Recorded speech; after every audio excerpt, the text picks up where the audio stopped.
Ndasubiriye kubaramutsa no kubahereza akaze banywanyi bacu mukunda kandi mugakurikira inkuru n'ibiganiro dutambutsa kuri ino shene yanyu ari no yacu ya YouTube Shiramatsiko TV. Ni umwanya w'amakuru aba agezweko aba ariko aravugwa cane hirya n'ino ngaha mu gihugu c'u Burundi. Twizere yuko mumeze neza aho mutwumviriza muri hatandukanye. Turazi yuko mukunda inkuru n'ibiganiro twama twatambukishije kuri ino shene yanyu ari no yacu ya YouTube Shiramatsiko TV. Muri kano kanya rero muri uyu mwanya w'amakuru hagezweko kuri igenekerezo rya 6 z'ukwezi kw'indwi mwaka wa 2026, amakuru agiye kwibanda ku ngingo nkuru zikurikira. Muri ano makuru turaza kubabwira ibijanye n'amagara ya Perezida Evariste Ndayishimiye umukuru w'igihugu c'u Burundi, aho amagara yiwe atifashe neza. Turaza gukurikira ivyatangajwe na Frederic Bamvuginyumvira aho yatangaje amakuru ateye ubwoba kuri Perezida Evariste Ndayishimiye. Amagara ya Perezida Evariste Ndayishimiye ntago yifashe neza. Muri ano makuru mu buryo bw'idonido turaza kubabwira ko ibara ryasubiye kugwa. Muri ano makuru kandi si ivyo gusa, turaza no kubabwira ko hari impinduka zikomeye cane mu gisirikare c'u Burundi zahejeje kuba. Turaza kubabwira kuri izi mpinduka, tuze no kubabwira aho vyoba bihuriye na bimwe bamwe n'abandi bariko baravuga bijanye n'amatora yimirije mu mwaka wa 2027.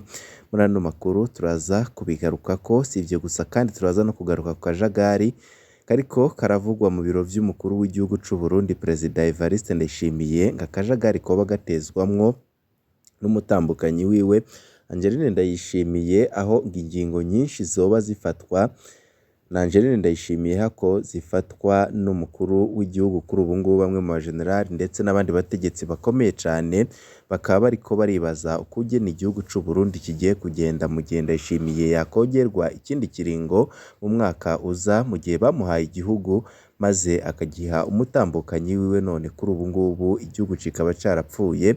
Turaza kubabwira amakuru menshi avuga guhangana gukomeye cane kuri mu bihangange vya CNDD FDD ndetse n'icuka kibi kibandanije gututumba bivanye nuko bavuga yuko Ndayishimiye yoba yarahemukiye bamwe mu bajenerali cane cane bafatanije kurongora urugamba rwa CNDD FDD kugera batsinze. Muri kano kanya byose turaza kugenda turabigarukako. Ibintu bitakubwiye mfunyafunyo turaza kugenda turabigarukako mu buryo bw'idonido. Nimba utarafyonda kuri sabone canke se subscribe, wakoresha kano karyo kugira ngo igihe cyose turonse amakuru n'ibiganiro bene nk'ibi uzoba mu mbere bashikirwa navyo. Mu nkuru nyinshi rero ziriko ziragarukwako cane irya nino, reka tubanze tugaruke kuri iyi nkuru nayo nyine ibandanyije kuvugwako vyinshi cane. Ambasaderi Space Caritas Nshebarikanuye yoba yarakuwe na Angeline Ndayishimiye. Ukwezi kuraheze userukira Uburundi Paris mu Bufaransa Space Caritas Nshebarikanuye akuwe mu mabanga giturumbuka ku igenekerezo rya 3 z'ukwezi kwa gatandatu mwaka wa 2026. Tubibutse yuko Space Caritas Nshebarikanuye yaronse ikete ry'umushikiranganje Edouard Bizimana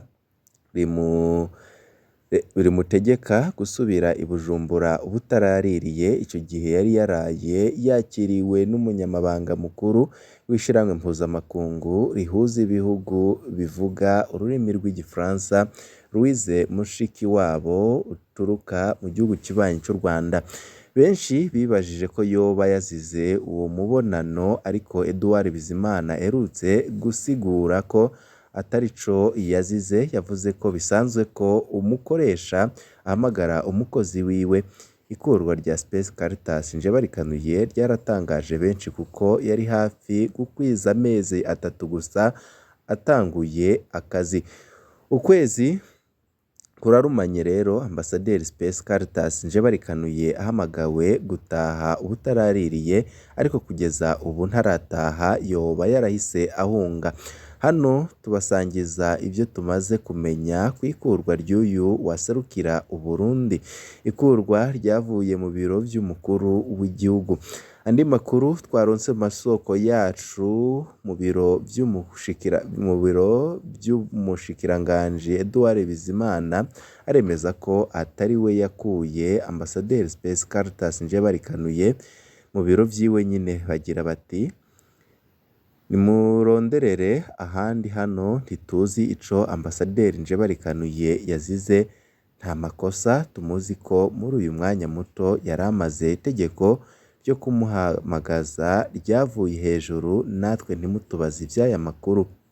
Hejuru havugwa ni mu biro vy'umukuru w'igihugu. Uwabonetse cane ni General de Brigade Aloysius Ndayihebura, asanzwe ari umuyobozi mwishikira mu biro vy'umukuru w'igihugu. Uyu niwe amategeko yaciye ko amakuru dufise y'ibanga avuga ko General Sindayihebura yashize mu ngiro amategeko ahawe n'umupfasoni w'umukuru w'igihugu Angeline Ndayishimiye. Sibwo bwa mbere bibaye, hariho abategetsi benshi bamaze gukurwa biciye kwa Chief de Cabinet Civile ahawe itegeko na Angeline Ndayishimiye. Twibutse yuko ico benshi bama bibaza nuko bikorwa Perezida Evariste Ndayishimiye yoba abizi canke ko Ndayishimiye abimenya vyaheze akerekana kugira akahitamo kuvyihoza kugira ngo ntiyiteranye n'uwo mu nzu yiwe. Uruhara rwa Charge d'Affaires Aline Nduwamariya muri ambasade y'u Burundi i Paris. Angeline Ndayishimiye afise ijisho ritoroshe. Amakuru twamenye nuko Aline Nduwamariya asanzwe ari deuxième conseiller d'ambassade, aheza akaba Charge d'Affaires iyo ambasaderi adahari nyine. Uyu mukenyezi avugwa ko ariko arakoresha amakosa akomeye diplomasi y'u Burundi, uretse ko abamwegera bose bavuga ko adashoboye amabanga yagirizwa ko ari we aguma yirukanisha abambasaderi b'u Burundi mu Bufaransa, mbere n'abandi bakozi muri ubwo buserukizi bw'i Paris. Masoko yacu kandi avuga ko yaramaze kwirukanisha abambasaderi babiri aribo Ernest Niyonkuru na Isayi Kubwayo. Uyu mukenyezi kandi Aline Nduwamariya yirata ko yivuganira na Angeline Ndayishimiye, umupfasoni w'umukuru w'igihugu c'u Burundi. Aho niho aguma arega umuambasaderi wese aba ari i Paris. Ikibabaje nuko ivyo abarega badaheza ngo babimenyeshwe kugira ngo bisigure. Angeline Ndayishimiye agira ko afata ingingo ziwe ntabanduka atabanje kubaza urundi ruhande. Kuvyerekeye Space Caritas Njebarikanuye hoho bishobora ko Ndayishimiye yatanze itegeko ryo kumucunga kuva agishika, nk'uko amakuru y'ibanga dufise abivuga. Ishavu ry'abarundi baba mu Bufaransa. Amwe mu yandi makuru twegeranyije masoko yacu, twababwira yuko bamwe mu barundi baba mu Bufaransa twavuganye bavuze yuko bababajwe n'ikurwa rya Ambasaderi Space Caritas Njebarikanuye. Bavuga ko bwari ubwa mbere babonye umwambasaderi yaboneka ko arondera gufatanya abarundi bo mu moko yose. Bavuga ko yaheruka gukoranya abarundi benshi, bavuga kandi ko yari umwambasaderi akerebutse cane. Ntibumva ingene akurwa n'amezi 3 aramara mu kazi. Bano barundi kandi bavuga ko uyu mukenyezi Aline Nduwamariya abafata nabi cane iyo bagiye kwitura ambasade. Hari benshi bavuga ko iyo hari impapuro barondera muri ambasade basigaye barondera uwo bariha agenda kubatorera izo mpapuro kubera kwanka gufatwa nabi na Aline Nduwamariya. Bivugwa ko bibabaje kubona hakurwa ambasaderi yaraje aboneka neza, aho gukura uyu mukenyezi afata nabi abarundi.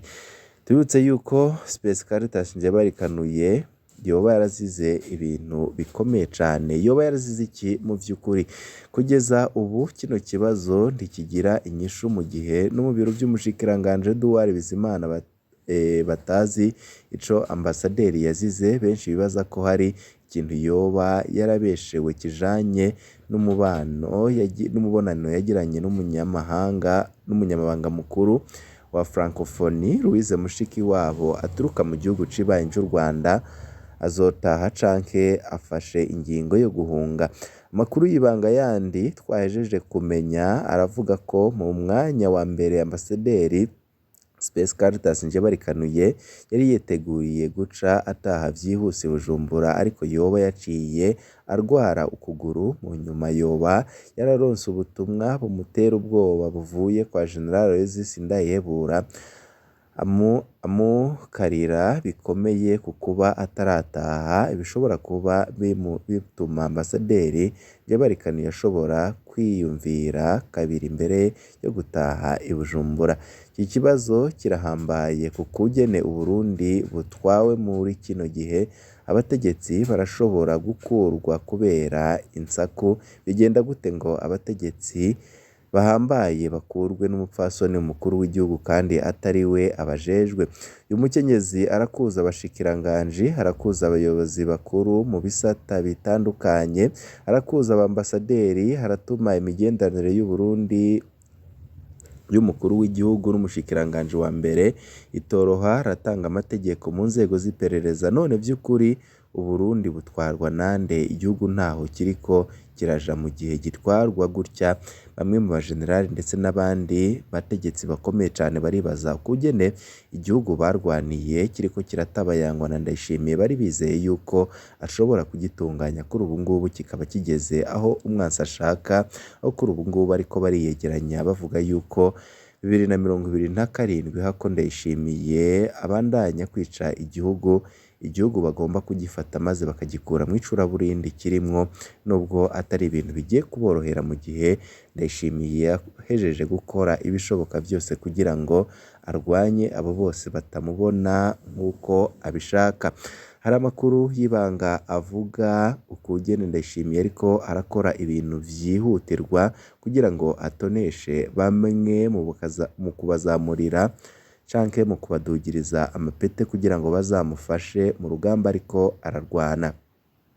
Kuko amakuru y'ibanga adushikira bivuga, hari intwazangabo 4 ziherutse kudugirizwa amapete yo mu rwego rwa General Majoro, ariko nyine ivyo byose bikaba byarakozwe mu buryo bukomeye cyane kandi harimwo ibinyegezwa byinshi ku bijanye n'umwaka wa 2027. Bamwe n'abandi bariko baravuga ko byinshi nga mu gihugu c'u Burundi. Kuko ngo vyama bigenda ku wa mbere mu kakaro mu gisirikare c'u Burundi haratangwa amapete mu rwego rw'abajenerali. Uyu mwaka intwazangabo 4 nizo zonyine nyine zadugijwe, bavugwa bakurwa ku ipete rya General de Brigade badozwa kuri General Majoro. Abo nabo nyine ni General Majoro Elie Ndayiziga batazira Muzinga, asanzwe ari icegera c'umukuru w'abasoda barwanira ku butaka. Uyu nguyu nyine akaba yaravuzwe kenshi cyane ko yegereye Perezida Evariste Ndayishimiye, akaba ari somambike wiwe, mu gihe abandi bajenerali bisa nkaho bavuye kuri Ndayishimiye. Harimwo ibiharuro byinshi. Uyundi ni General Major Venant Bibonimana batazira Gatovyi, arongoye abasirikare bagwanira mu mazi abazwi nka Force Marine. Aba nabo nyine uyu nawe nyine biravugwa yuko ari somambike wa Ndayishimiye muri kino gihe. Bamwe mu bajenerali batacyumvikana na Perezida Evariste Ndayishimiye. Uyundi wa gatatu ni General Major Hermas Ndabashinze atwara abasirikare bagwanira mu kirere. Uyu nawe nyine bivugwa yuko ngo kudugirizwa ipeti harimwo ibiharuro byinshi cyane bya Perezida Evariste Ndayishimiye. Ugira kandi General Major Geregwari Ndorigonya, umugenduzi mukuru mu bushikiranganje bwo kwivuna abansi. Uyu nawe nyine biravugwa yuko imigenderanire be na Ndayishimiye ari imigenderanire myiza, kandi nawe ngo agira ico afasha gikomeye cyane muri kino gihe Ndayishimiye.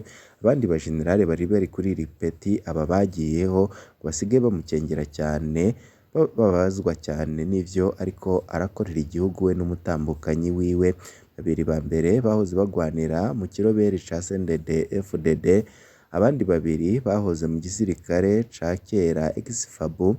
Mu nkuru zo hanyuma turaza kugaruka ku binyegezwa vyinshi tutabashije kudondagura muri iyi nkuru tukiriko turatohoza ko ku bijanye n'umucanwa wasubiye kwaka bivanye n'amatora y'umwaka wa 2027 ndetse n'izamurwa canke iduzwa ry'abajenerali mu mapete bivanye n'ibiharuro bikomeye cane vya Perezida Evariste Ndayishimiye. Ari inkuru twari twababwiye mu ntango ijanye n'amagara y'umukuru w'igihugu c'u Burundi Perezida Evariste Ndayishimiye. Birakwiye ko Perezida Ndayishimiye yitabwaho n'abaganga bakaraba ko atangorane afise ijanye n'amagara yo mu mutwe. Frederic Bamvuginyumvira arongoye urunani Seforo Arusha yaraye ashikirije ko afise amakenga ku magara y'umukuru w'igihugu c'u Burundi muri kino gihe Perezida Evariste Ndayishimiye. Ivyo yabivugiye mu kiganiro caraye gitunganijwe n'ishirahamwe Focode ejo haheze. Uyo munyepolitike avuga ko abarundi bashobora gufata birya bikino bizwi nka komedi vya Ndayishimiye nk'ibisanzwe, kumbe akitswe n'amagara nk'uko bamwe n'abandi babandanya babibona. Bamvuginyumvira yaciye yifashisha inkuru yasomye mu gitabo avuga ko umuperezida yarwaye mu mutwe bihava bimenyekana inyuma y'igihe kirekire. Ngo habaye perezida w'igihugu kimwe yakunda kuvuga ibintu bimeze nk'ibikino, bamwe bakabitwenga abandi bakamaramara. Igihe kimwe wa muperezida yategetse abashikiranganje ibintu bitwengeje kandi binateye isoni. Yahengereye inama nshikiranganje ikoranye aca ategeka abashikiranganje ibintu bazohora bakora igihe cose yinjiye aho inama nshikiranganje ibera. Yabategetse gukubita amaboko hasi, amakaruvati akarereta hasi, hanyuma bagaca bakuga nk'imbwa. Abashikiranganje byarabababaje bahava batangura gutegura ukuntu bokwica uyo muperezida. Bahavuye bamukubitira mu nama nshikiranganje ajanwa kwa muganga ari intere. Abaganga bariko baramukurikirana basanze biboneka ko uyo mutegetsi yababajwe n'amaheri, ariko bongera basanga ibipimo vyerekana ko yanasanganywe ingorane zo mu mutwe, probleme mentale. Yaciye avurwa ubutaraririye bwabo babare bw'amaheri n'amagara yiwe yo mu mutwe yitabwaho arakira neza, hava asubira ku kazi. Umunsi perezida akoresha inama nshikiranganje yarinjiye mu biro iberamwo aja abona abashikiranganje bose bakubise amaboko hasi batanguye no gukuga nk'imbwa. Yarakangutse cane ashaka no kwiruka. Arababaza bati ivyo ni ibikiga bashikiranganje banje, none siko watubwiye ga nyakubahwa ko uko winjiye tuzokwama dukubita amaboko hasi tugakuga nk'imbwa. Perezida yarumiwe aca arabasaba imbabazi kuva ubwo nyine. Frederic Bamvuginyumvira ntiyatomoye neza umwanditsi w'ico gitabo canke izina ry'ico gitabo ico bikoze. Ahanura ko amagara Ndayishimiye atofatwa minenerwe kuko ngo ivyo Ndayishimiye avuga ntaho bitaniye n'ivyahora bivugwa n'uyo mushikiranganje n'uyo muperezida wundi wo mu mayagwa literature canke fiction. Wewe uriko urumviriza nawe wibaza ko Ndayishimiye akeneye abaganga canke wizeye ko ata kibazo afise? Ibiriko biravugwa muri iki gihugu birateye ubwoba. Mu kandi kanya turaza kubabwira andi makuru menshi cane abariko aragarukwa ko nimba utarafyonda kuri sabone canke se subscribe kwesha kano karyo fyondeko kugira ngo igihe cyose turanse amakuru n'ibiganiro bene nk'ibi so mu mbere bashikirwa navyo. Ibe vyiza kuri mwese nivyo ndabipfurije.